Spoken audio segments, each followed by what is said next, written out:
We're here at our cultural museum for 3rd and 4th graders. This is a culmination of an entire year of multicultural activities that we've done, including lessons on race relations.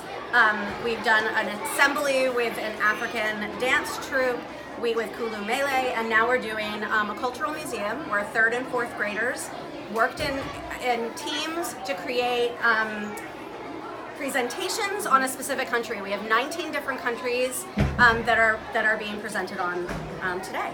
So they started off doing a lot of research together. They used technology to find things about all the different countries, what they eat, the things that dance. They chose specialty areas. So you'll notice on some of their posters that they have chosen 3 different specialty areas. So they've really put a lot of research into those.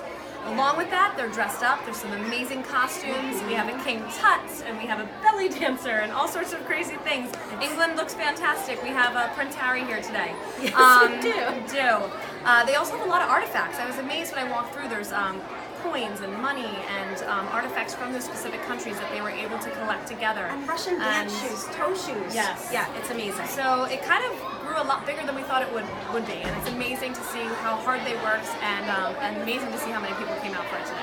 So we want to thank HHEF for making all of these activities this year possible for us, and our principal and our teachers and everybody that kind of worked with our crazy schedule to make this happen. So.